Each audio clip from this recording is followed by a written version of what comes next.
Scuba Obsessed is a weekly podcast. We talk about all things scuba diving, from cool new gear, the places to dive, and scuba news.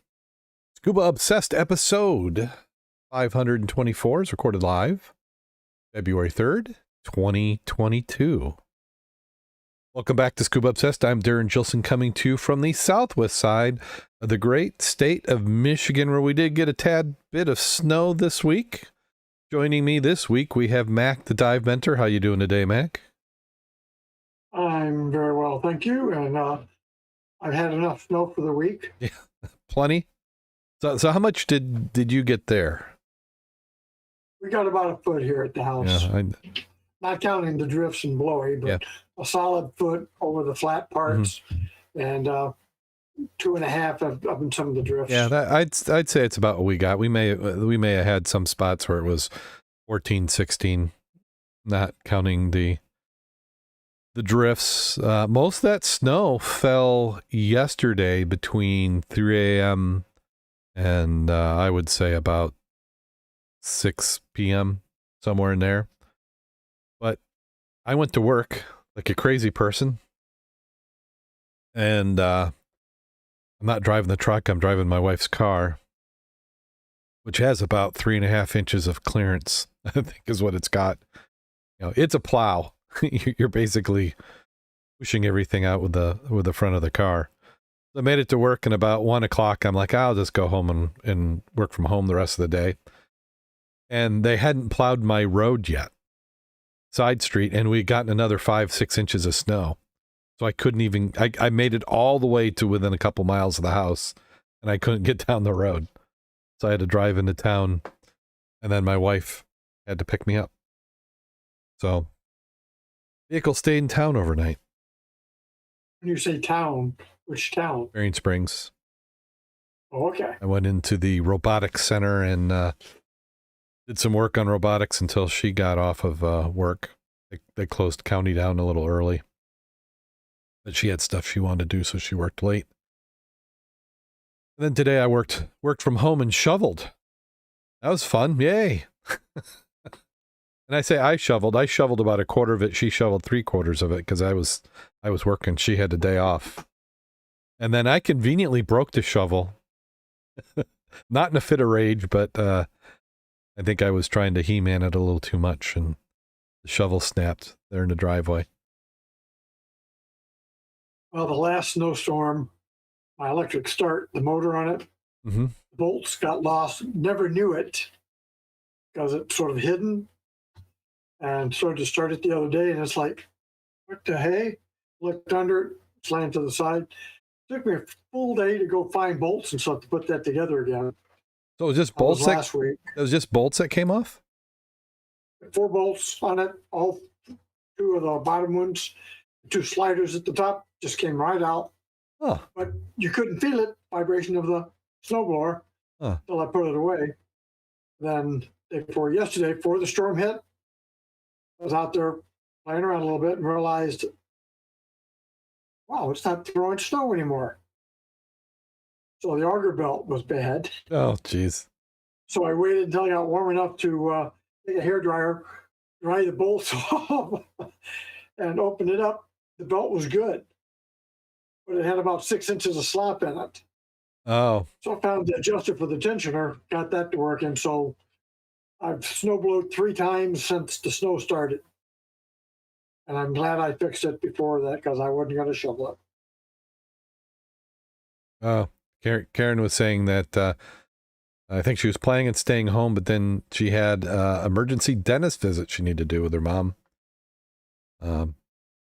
Got home safe, but sadly stuck at the end of the driveway. That's kind of how it is.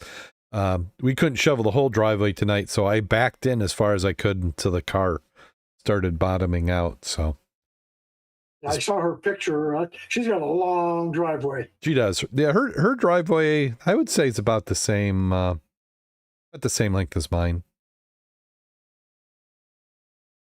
Yeah, I've got 200 plus foot long driveway. Yeah, country living. And you like to pretend you have a little bit of privacy.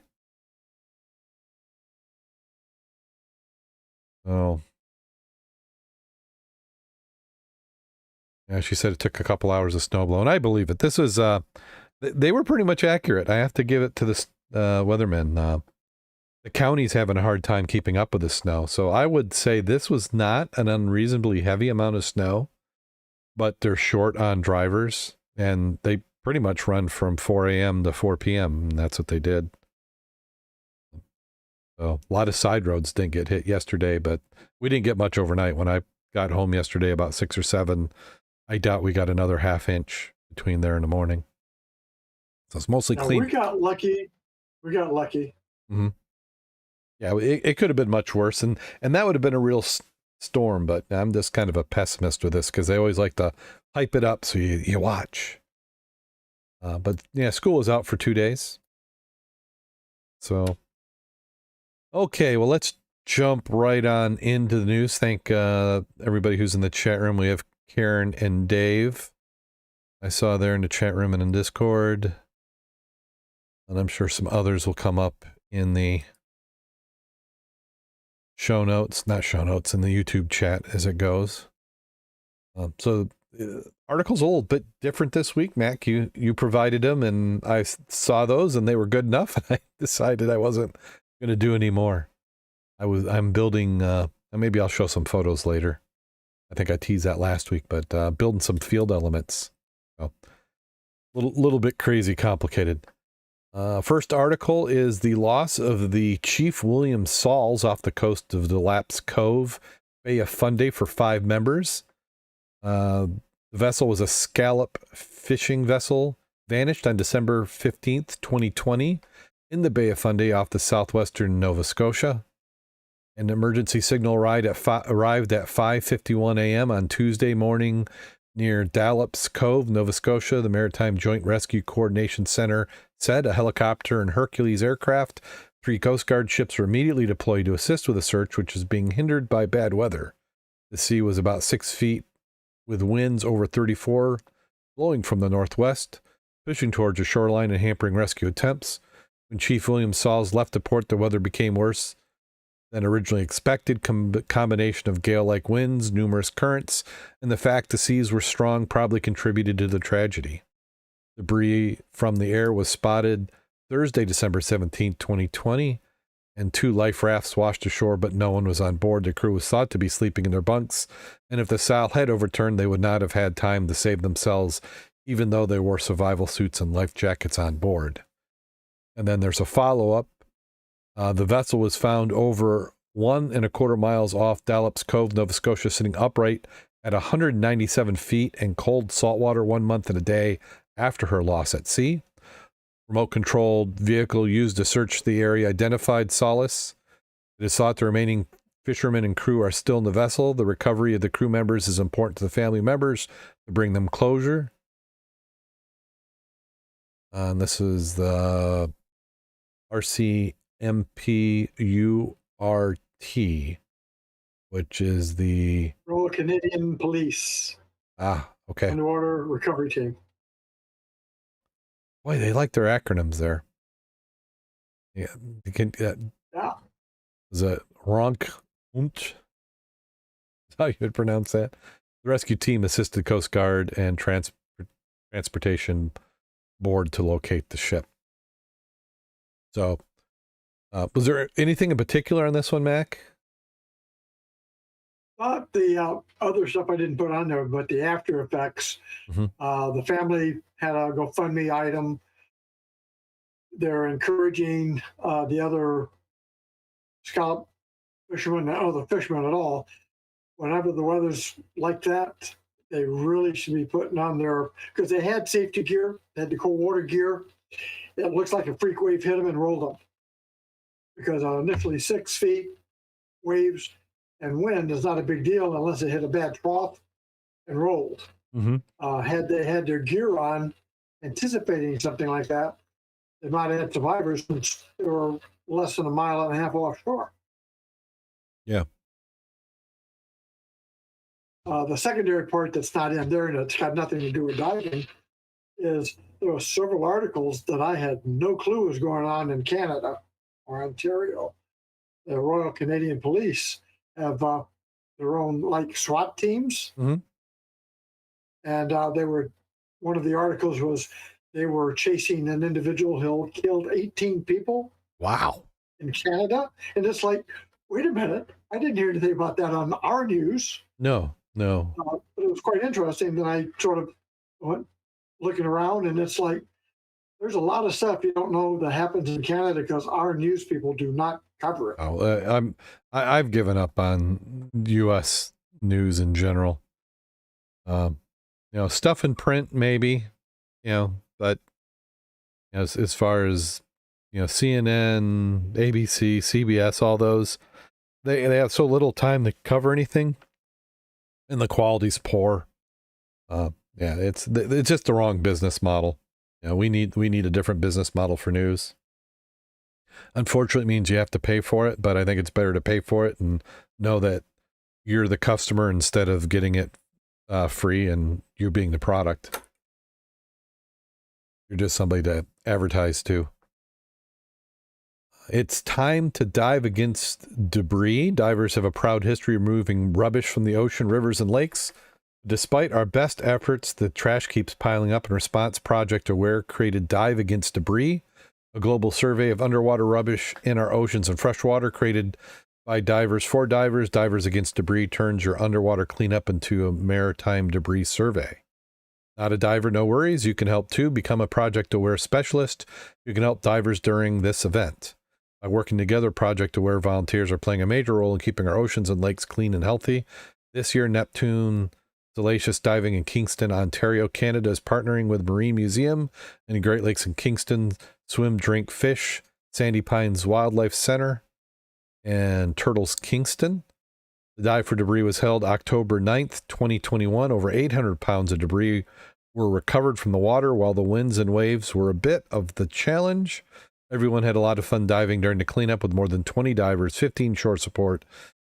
We were able to collect over 800 pounds of debris. Many tires have been removed and our local water will no longer be polluted. Community booths for the Marine Museum of the Great Lakes in Kingston, Swim, Drink, Fish Canada, Sandy Pines Wildlife Center, Turtles Kingston were able to meet with the public and inform them on the aspects of their work in the area. Already planning event for June 2022. Well, that's That was a good one because we were always talking about ecology dives. Yeah. And looking at the map, that's in the middle of nowhere, but lots and lots of water up there in Ontario. And I found a couple of other ones that were also doing the same type of ecology dives throughout Canada. So we don't do hardly anything compared to how much volume I'm seeing that they're producing. So they got the right idea. And I like the part where they gave credit to you can't dive by yourself, you got to have shore support. Yes. And they did have that. They had some nice sponsors. They had a good turnout, and they produced. Yeah. And that's fun when you're doing shore support. Diver's gonna bring up stuff you might not see, especially if you're not a diver. It magnifies what a diver can get down and do. If we can pull stuff up from the bottom and hand it off to somebody, then that's quicker. We can get back down and clean some debris. So they had 20 divers, 15 shore support, 800 pounds. That's respectable. Yep. And like you said, though, a lot of those are tires. Yep. Those suckers weigh. They're heavy, especially if they got some mud in them, which they seem to do if they've been there for a while. Oh, it's good job. Now, the part I thought was interesting, they said the global survey. So I haven't done anything with Project Aware. Do they have some sort of tracking system that they're encouraging? Yes. Again, I was surprised. That's why I started looking at the Canadian diving for this week. And they talk to each other, unlike us. It's almost like the British subaquatics. Yeah. Were one group, and then they focused the information back out. I think the closest we have to something like that's Dan. Yeah. But that's more of a medical aspect, and for travel, as opposed to ecology and clean up the environment. You see a lot more of that overseas than you do here. Yeah. Well, that's good. I mean, it's partly why we do the podcast, just to get people together and share some information about scuba diving. Hopefully interest some people in it, or fill in some of the time between dives. That's those surface intervals. Let's see this next one. This one we actually have some pretty pictures from newatlas.com. CSAM drone autonomously follows divers, performs underwater tasks.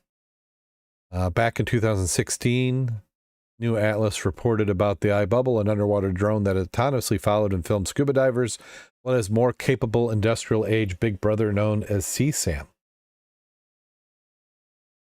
Manufactured by French marine tech Natolio Plus, CSAM actually first hit the market in 2019. That said, it gained attraction when it was featured in the horror film The Deep House, in which a scuba diving couple explore an underwater haunted house. And yes, it's that kind of cool premise for a movie. I still haven't seen that. We played the teaser for it. We're in the movie season where they're promoting independent films. So I'm surprised it hasn't been put somewhere we can get to it. Maybe I'll have to take a look. Like the iBubble, the CSAM is capable of wirelessly following and shooting HD footage of its scuba diving user. It does so via a combination of acoustics and computer vision technologies. From a distance up to 7 meters, it's able to home in on acoustic signals emitted by a control unit carried by the user. This lets it find the person even at night or otherwise low visibility conditions. Once it gets close enough, the drone uses its onboard 1080p 30 frames per second camera and visual recognition system to actually spot the diver and keep them focused and centered in the shot while it moves along with them. As it does so, it uses its own sonar system to detect and avoid obstacles. Now, I would like to see them try that in some of the water we dive in. That camera would have to be about bouncing off your forehead. Yeah, because it looks like I like the acoustics. That makes sense. You could have a pitch that divers might not be able to notice, but could be used for some directionality. So here's an image showing it following a diver. I think it's a great system. And in fact, they just need to send us 2 or 3 of them, and we'd give them a good test. One would be fine. You got to have 3. One just won't do it. You have to throw a few of them in there. The control unit is utilized to send acoustic signal commands to CSAM. Although user can't actually steer the drone, they can adjust its following distance and angle, switch on its spotlights, or stop and start recording. Additionally, they can set to move in front of them, so they follow it, to circle around them when they're stopped, or stay in place while they swim away, to surface on their own and come right up so they can grab and manually point it wherever they wish to film. That's great. I mean, I like that. So operated from the surface by hooking up to a long reel communications cable. The user then utilizes a tablet-equipped handheld remote to steer it and to view its real-time video. Via the same recognition tech that it uses to follow divers, CSAM, but not the iBubble, can subsequently be instructed to keep targets such as ship hull sections, dock pilings, underwater structures centered in the shot when it moves around them or with them if they're mobile. In the case of CSAM and other remote-controlled options, utilize miniature surface vessel known as Navigator. It's connected to the drone via a short tethered cable, wirelessly communicates with the operator via Wi-Fi.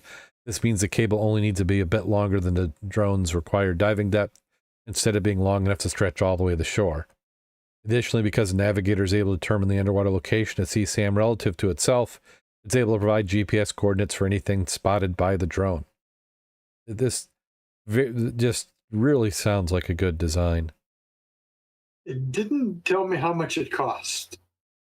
The CSAM starts at about $13,623. So that's, if you're using it commercially like they are, that's not a bad price for what you seem to be getting out of it. No, it's a fairly decent sized unit, it looks like. As far as the specs goes, equipped with 7 thrusters, has a maximum dive depth of 100 meters or 328 feet. The iBubble, which is the smaller version, 60 meters or 197 feet, can run for 1.5 hours per 2.5 hour charge of its removable 6,600 milliamp hour battery, lithium-ion battery, weighs 9 kilograms out of water, utilizes 2 integrated 1,000 lumen LED spotlights. Unlike iBubble, much of its hardware and software is upgradable. For instance, it can be equipped with a 4-hour battery, a 4K camera, 10,000 lumen lights, plus it has a mount top for third-party sensor and other devices. You know, yeah, this would be good. A little smaller than I thought it was, though. In the photo, that looks a lot bigger, doesn't it? Mm-hmm.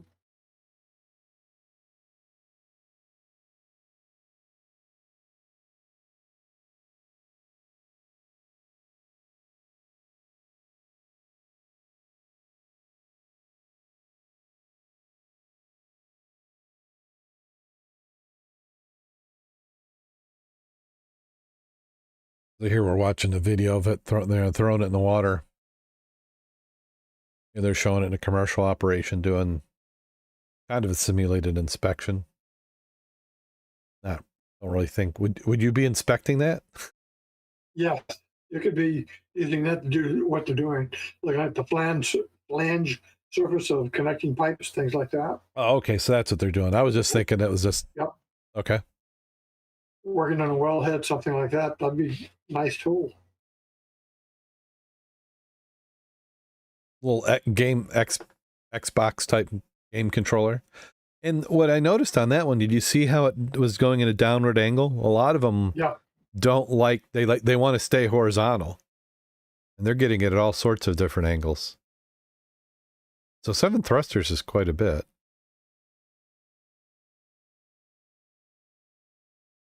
Yeah, well.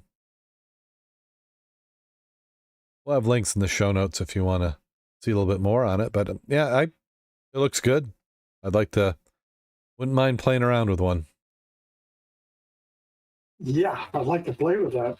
I mean, going around the pier heads would be quite interesting. Commercially, that would be, if you had decent viz. Mm-hmm. Looks like you could do some really good inspection with that. Well, could you imagine if you were a dive tour operator? I mean, you could get video for all your dive class or trip. Absolutely. Yep. I think there'd be some interest in that. And then here we got another article. Recovery divers hunt mundane, weird, hilarious objects at bottom of Lake Lanier. I thought this was a good one because we are familiar with that kind of diving. Mm-hmm. That which they have found, we have found. It was interesting to see how the three of those got together and got some good PR. And it shows they did a lot of work and a wide variety of it. Mm-hmm. Yeah, it says, and the article was published in November of last year. While visitors dove in the lake in September to go boating, jet skiing, or just have a good time in the sun, Richard Pickering and his recovery dive crew were suiting up to go in the 40-degree Fahrenheit water. Ronan, Molinan, Salas, 22, and Pickering, 60, sat alongside the dock and discussed their dive target sitting somewhere in the bottom of the lake beneath their fin-clad feet. A bracelet passed down from generations of ancestors that a woman had lost. Pickering, Salas, and Lanford, 58, spent their time typically on weekends. We just sit on the phone waiting for it to ring, fishing things out of Lake Lanier. People go and find whatever they lost. Our success rate is really good. We find probably about 98% of what we go after, and that's outstanding. Because as we always know, nobody knows if they lost it for you to be able to go find it. X does not mark the spot. I guarantee you. It's somewhere here. I was just at the end of the pier. It went straight down. I'm sure you can go down and find it. The three men have different levels of experience, but they've been diving together under the name of Lake Lanier Recovery Divers for 3 years. Richard Pickering, with 40 years of experience, Pickering has dived in waters across the world from Lake Lanier to Mediterranean. Meridian? No, it's Mediterranean Sea. Meridian Seas. That doesn't make sense. Several years ago, Pickering was in Holiday Marina when he saw some men trying to find an Apple Watch that fell beneath the murky waters. He told them that he was a licensed diver and asked him if they wanted him to give a shot to finding it. I have a really uncanny sense of sight. I'm one of those people that can walk down a path, look at a clover patch, pick up a full-length clover just like that. Odds are small, but I see things that don't belong. Pickering said he jumped in the water, was just up and down in 2 minutes with the watch. He said they were thrilled because they've been trying to find a watch for hours. Object recovery bug bit Pickering, and he continued to pick up things off the bottom of the lake, finding like-minded people to work with and founding the Lake Lanier Recovery Divers. It's a tremendous responsibility. It's awesome to be able to help people. We're meeting wonderful people in the lake. They're all excited, show up, and even more excited when we find that stuff.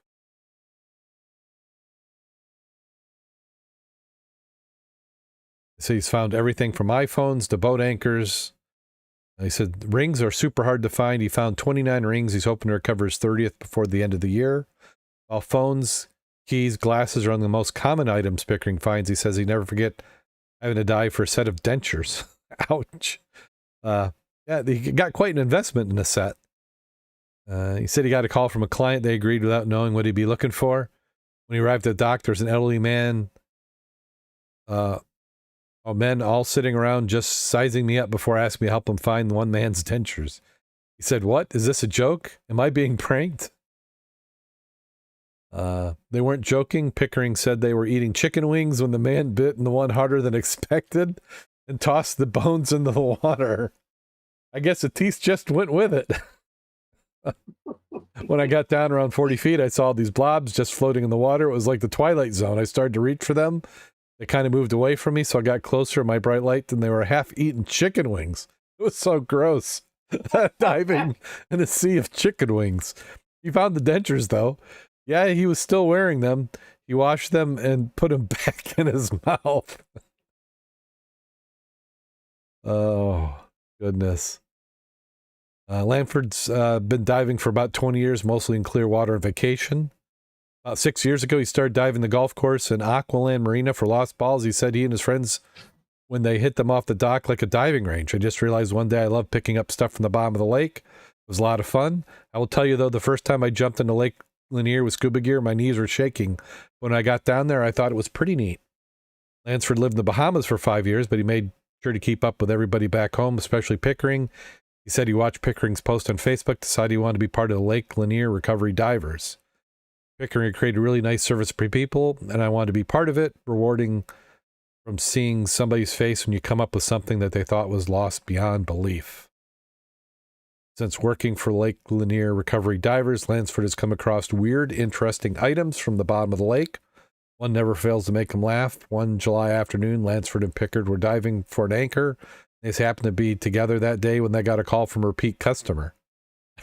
A repeat customer for lost stuff. According to Lansford, the man thought his truck was in drive, but it was in reverse and accidentally backed in the lake. After unloading the boat in the water, the truck still had a trailer attached to the back. The truck was hilarious. You just couldn't believe it had happened. The truck was a long way out there. I mean, it floated for a while before it sank. He's a repeat. I got to go back. He's a repeat customer. And this is the repeat. I wonder what the original was. And then it got completely jackknifed to the ramp. Pickering joked with the owner of the truck. He said, "Yeah, what's the year, make, and model of the truck?" And he tells me, and he asks, "What color is it?" He says, "Blue." Why? He said, "I just wanted to make sure I got the right truck." That's a humor. You got to have it.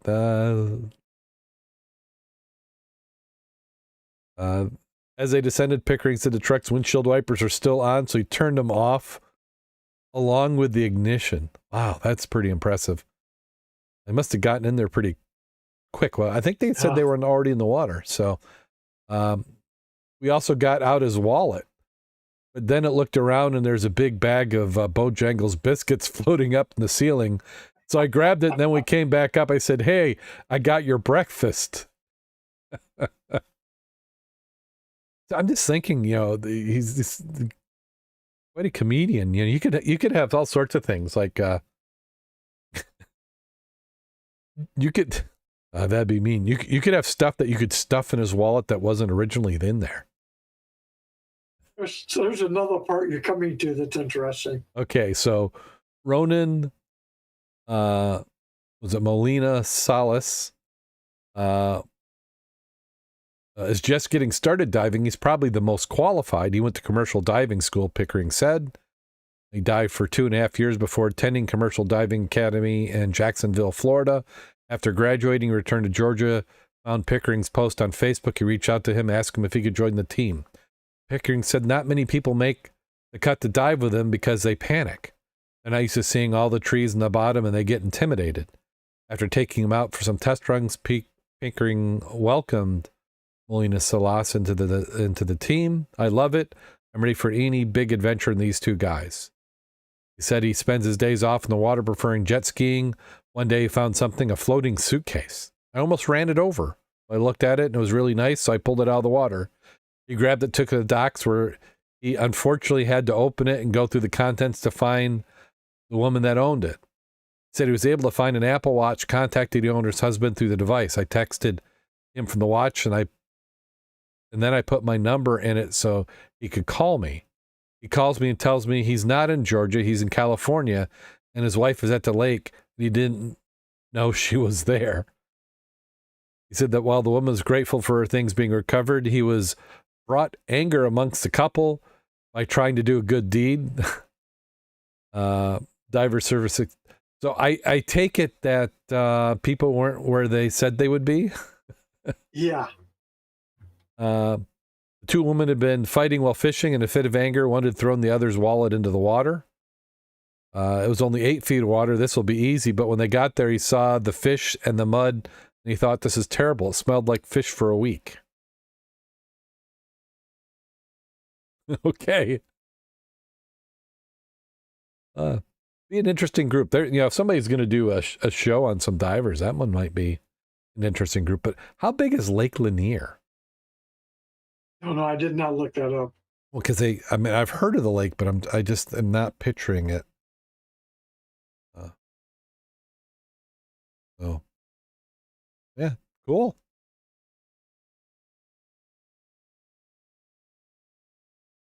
Okay, I think that about does it. Do we have anything else? Did I have another article in there? Or? I don't know. I don't have it myself. I gave it to you. you gave it. They gave it to me.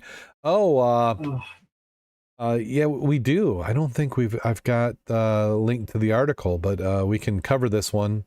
And maybe you did give it to me in a Word doc. So I'll open up that. In this one, we'll call this one the last one for the week. It said SBS frogmen given silent pistol that can kill enemy underwater from 30 meters away. It is believed the first time the British Special Forces have been equipped with such a weapon. The virtually silent Heckler and Koch P11 pistol can be used to take out hostile forces above the water. During one counter-terrorism reconnaissance mission in Syria, 4-man SBS team fired the weapon right after stealthily emerging from the water. The frogmen were just moving out of the river, climbing the bank when they came across two Islamic State sentry guarding an oil refinery. Both are taken out with a P11. One of the guards was shot in the chest. The other was killed with a shot in the head. First time the SBS frogmen had used a weapon in a real operation. He was very impressed. It said the only sound that came from the dart hitting the sentry in the face. Pistol was originally designed for the German Special Forces, but had been redeveloped for use in covert maritime operations. Rounds are fired using an electric power pack in the pistol, making the weapon silent and flashless, perfect for the Special Forces. The pistol has 5 barrels, each fire a 7.62 millimeter tungsten dart. As bullets, they would slow down too quickly underwater and be useless over a distance of more than a couple meters. Frogmen need a close protection weapon, something more than a knife, and the P11 is ideal. Weapons can be waterproof, but it's not always successful. The P11 is perfect for the job. The main limitation is it takes ages to reload, so once 5 rounds have been fired, it's effectively useless. Defense sources say the weapon has been used on several operations. It was unusual to see something like that posted. Mm-hmm. One prior to that, quite a few years ago, used to be called the gyrojet. Okay. It was basically like little rockets. And they were very effective. But again, reloading was always a challenge. Yeah. And then, but that was quite interesting. They even said it was on a mission and the type of mission, which surprised me. yeah, they gave some specifics. So, yeah, did you see? And I had pictures of the weapon itself, which were quite interesting. Yeah, I saw the pictures. It looks a little bit like a Nerf gun. Yeah, it kind of had that look to it. But a deadly Nerf gun. Yes. Well, and what I liked about it is it worked both above and below. Because there have been some dart pistols. I think that's what like the Russians were using. So yeah, good one. And I probably lauded the name of the manufacturer of that, but you know that's what I'm known for. H&K. H&K. Most people just call it the H&K. Well, and that's what because for the county, that's what we used to use was H&K 9mm. Had a squeeze cock lock, and that had saved quite a few officers' lives because if the weapon had been muscled away, but if you didn't know how to fire it, it was pretty much useless. Yeah. So that does it for Scuba in the News this week. Thank you very much, Mack, for putting those together. And as we ask, has anybody been doing any diving? I've not seen anybody diving, but I know we have an ice dive scheduled, I believe, for the 12th at Lake 16. And then I got a notification there's another dive this weekend, ice dive, up north of us. I don't have the details, but I know if people needed it, I'd be able to find it. But there was another one going on middle of the state, a little ways up from us. So that should be interesting. I did post pictures of all our local lakes, which have a good ice covering, including Indian, all of the sister lakes, Paw Paw. And I figured it's got to be good enough for us to dive because a lot of them had snowmobile tracks, big ones, heavy duty, and a lot of fisher people. Mm-hmm. Good. Hopefully someone can get some dives in them. I'd like to see some photos. I'm not going to be able to. I'm going to be building robots. So that will keep me pretty busy. It'll be interesting to see if they have a good ice there at Lake 16. Yeah, I would think so. I mean, we did have that rain. That was kind of what made this a little bit worse. We had or better. I mean, imagine if that had been colder, we'd have had a couple feet of snow because it rained. Yeah. A good 8-10 hours. But when I was shoveling the driveway, you're getting the underneath was kind of wet. So, yeah. Hopefully sun comes out for a few days and kind of takes some of that off. Yeah. You got a dive safety story for this week? Well, I don't have a story per se, but I was thinking of something the other day. Mm-hmm. And the bottom line is, if you've listened to the podcast for a while, you always know I say at the conclusion of our weekly Scuba Obsessed podcast, but realistically, have you really thought about what that means? And that came to me. I said, I just wonder if they do. So I made together a few items of what that really means to me. First item is, do you really plan each of your dives? In your dive planning, do you think about potential problems, events, and responses that could be necessary or occur during your dive? Do you have an agreed plan for the dive, including where you expect to go, how you're going to manage your air supply? What are you and others going to be doing if something unexpected happens, such as getting low on air, getting lost, or losing their buddy? Or you dive in unfamiliar areas without a guide or appropriate orientation? Have you gotten site information from a local diver? Somebody who's got the experience in that area.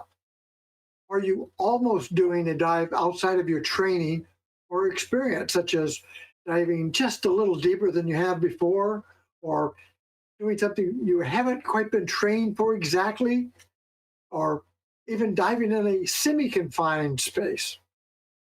So key items is, did you review your dive plan? Did you plan and practice at least one diving emergency response on the dive?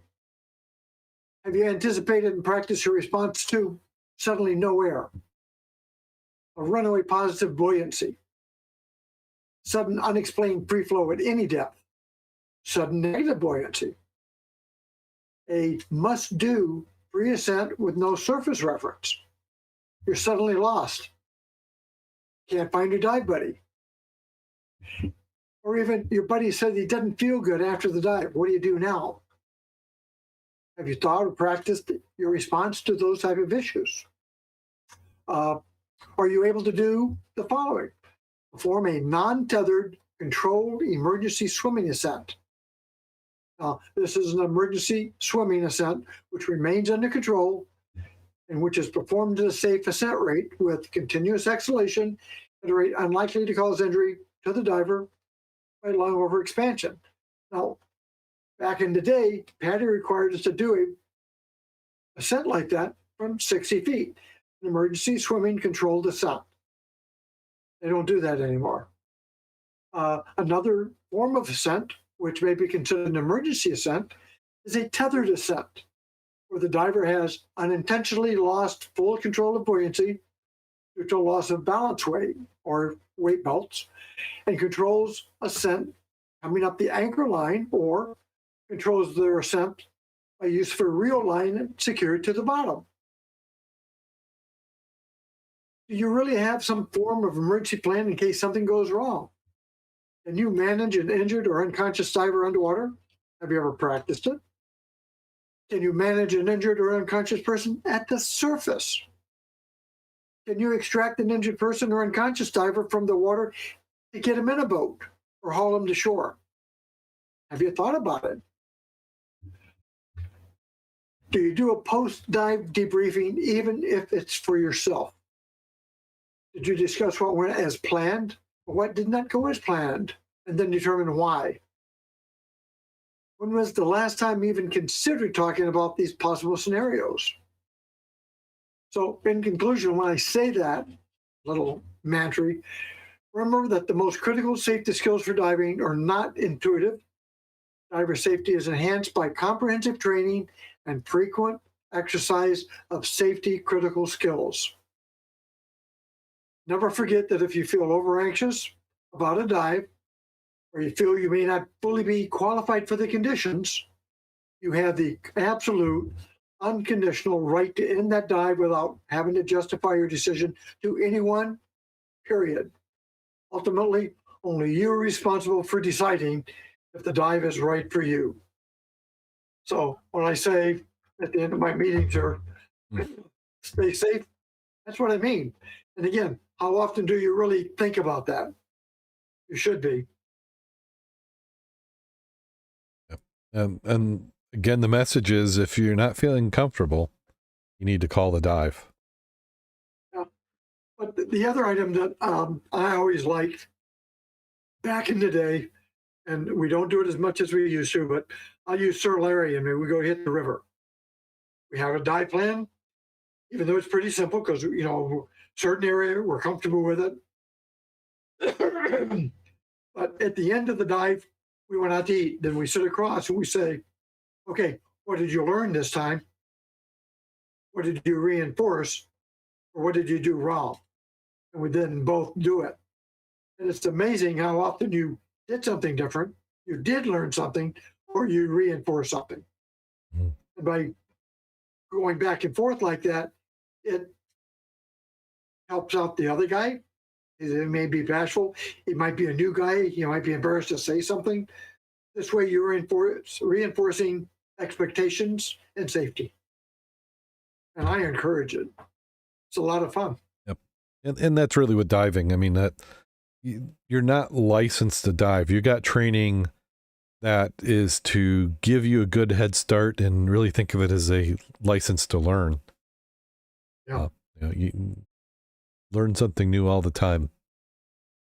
And it's kind of like the story of your life. You look back and you say, I can't believe how dumb I was. we survived. How many times did you survive strictly by accident? Oh, yeah. That's more than you'd like to admit. It can happen. Or how often could some situation you were in that you were able to control, somebody else might not have been able to? You know that happens. That can happen quite a bit. Where I see that is driving. I mean, not that I consider myself a super awesome, but I mean, I've got millions of miles, without an exaggeration, of driving I've done. Did I tell you it's an odds game. There's no guarantee that when you make a decision that the decision's going to have the exact outcome that you desire, but you know that condition, that muscle memory, that training will help you pick the least, the hopefully most favorable outcome. But the key item again, though, you've had the training, but it could have been 20 years ago. Mm-hmm. Are you practicing the drills? Yeah. You got air, you got time. Mm-hmm. Yep. So, okay, we have anything we want to plug? I mean, we still have the Ford Seahorses show. Yep, that's coming up, and ice diving. Yep. You got a chance, go observe, even if you don't dive. Yep. Yep. Surface support. Yeah. Hey, you get old guys like me, you want to help me haul my gear out? Yeah. Hey, I'm all for it. Always looking Help for me out there, buddy. Somebody to help do that shuttle. Shoveling on the ice. It's always handy to do that. Now, in the winter, if you're going to get out in the ice, make sure you bring a life jacket. Because you're a tender. Yep. Make sure your tender has one. Wearing cleats is not a bad idea.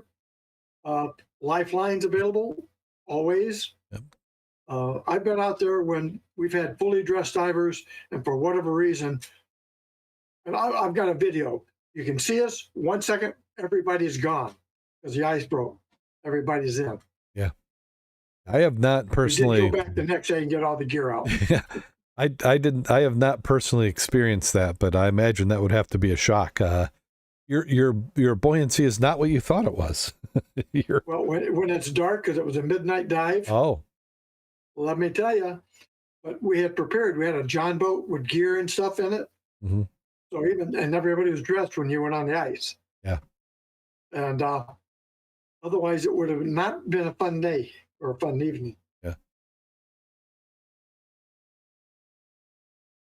Yeah, don't trust the ice. It would get to me as I went out this weekend, the ice on Lake Michigan. Mm-hmm. People are out there when you have blowholes. Oh, gosh. It just panics me. I look at that, and if they go down, they're screwed because you can't get them out. Yeah, I don't even know what they think. Nobody's going to be able. Well, they don't think anything bad's going to happen to them. I mean, you wouldn't go out there and think that it would, but wow. Yep. Yeah. Oh, that just gives me shivers thinking about it. Yeah, it does when you're watching them. Okay. Well, we've made it almost to the end, and I'm gonna have to do some teasing. We're starting to do the robotics build, and it's just not for students; it's also for the mentors. So here's while the students are over there building the robot, we're building the game elements for practice. So take a look at this monster, and I'd say we're just about halfway constructing it. Stands about, I would say about 9 feet tall.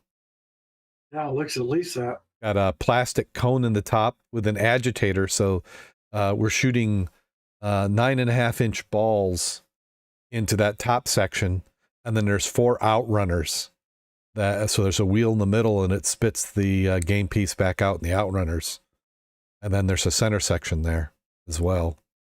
So yeah, we're hoping to have that field element built by the end of the weekend, but yeah, always something interesting. There's 132 individual wood cut parts in that assembly, that hub. So, but I really think, though, you ought to shift your focus to underwater horror movies. yeah. Well, we're trying to. We'll try. One of these years, I'm going to have a group who wants to do something this summer, and we'll do some drones. So, well, we've got some jokes lined up. Are you ready, Mac? Never ready. Okay, so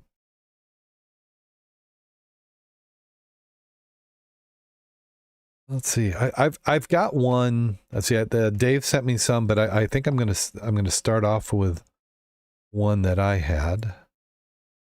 I can find the. That's not it. That's not it. Process of elimination. That's not it. Yeah, I've had it. What did I do? Did I shut it down? Maybe I won't do that one. Oh, that's why. It's in that window.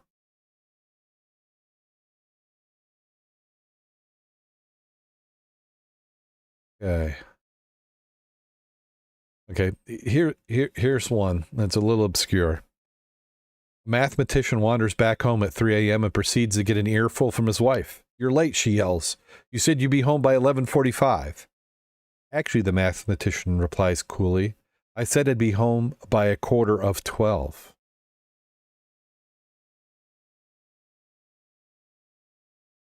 Guess not.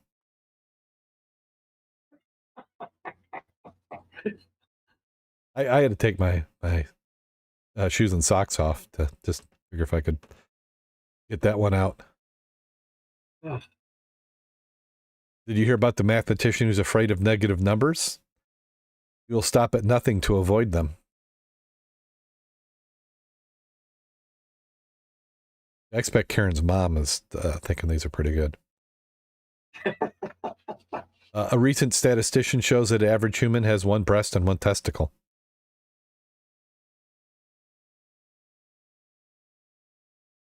My therapist said that my narcissism causes me to misread social situations. I'm pretty sure she is hitting on me.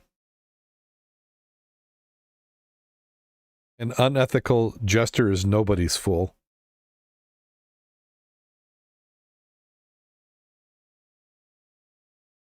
If you've ever been chased by a pack of taxidermists, don't play dead. That one I like. I like that one. So, on that note, go out there and get wet. And stay safe.